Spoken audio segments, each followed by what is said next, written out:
All right, welcome to the SAT short video lesson on a very important topic on writing and language.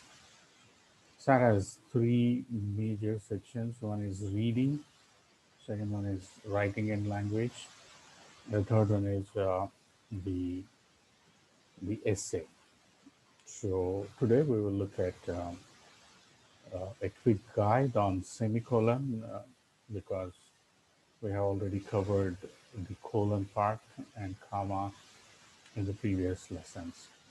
So let's look at the semicolon. In fact, you have up to 6 questions as part of writing and language you are tested on.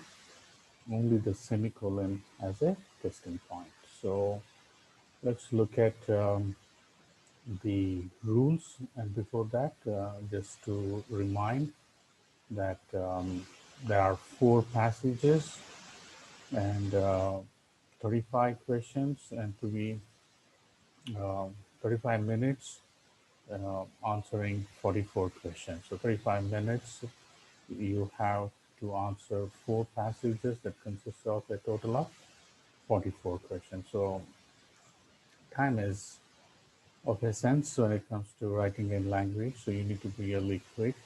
In fact, the entire SAT is about the reading because you have passages across all the sections, reading, writing, and even the essay is also based on a passage. So let's look at how to understand semicolon by looking at the important rules.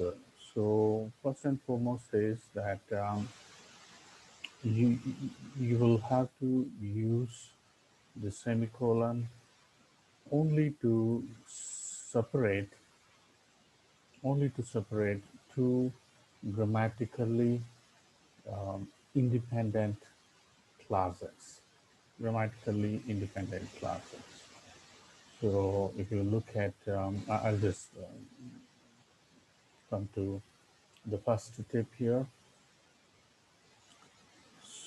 Here, it's beginning with although. So although is definitely it's a subordinate conjunction, and it indicates itself as a dependent. So a dependent clause cannot be an independent one. So if it is a dependent one, you can use comma, but not the semicolon. So that's why the incorrect one has the semicolon here. That makes it incorrect because the first part is not an independent one. So the correct one is instead of semicolon, you have the comma because comma can separate the independent and the dependent class.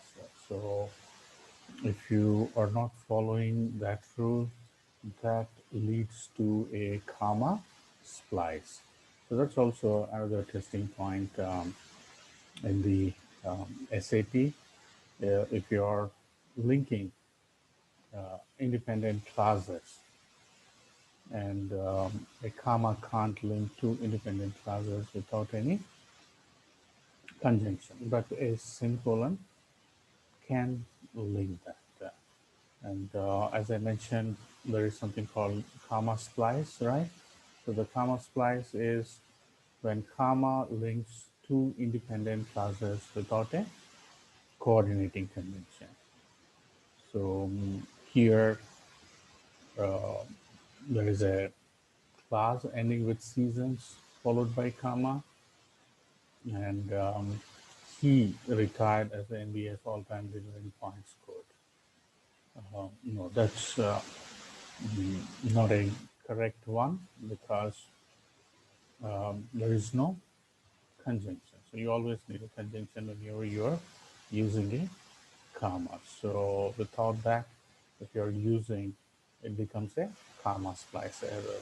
So when a comma splice error occurs and a comma links two independent classes without a coordinate.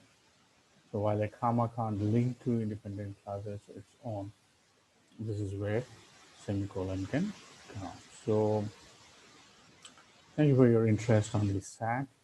We offer about 60 hours of verbal and quant, and we deal with official practice material, and we handhold the students, those who are in 10th class, 11th class, and even 12th class, and those who are after the school and college, they also come to us and they do very well by following our strategies because we cover very specifically strategies concerning how to read science passages, humanities passages, and history and even literature. And then we also help them to do everything within the time conditions. So thank you for your interest and talk to us if you want to know more about the SAT coaching. Thank you.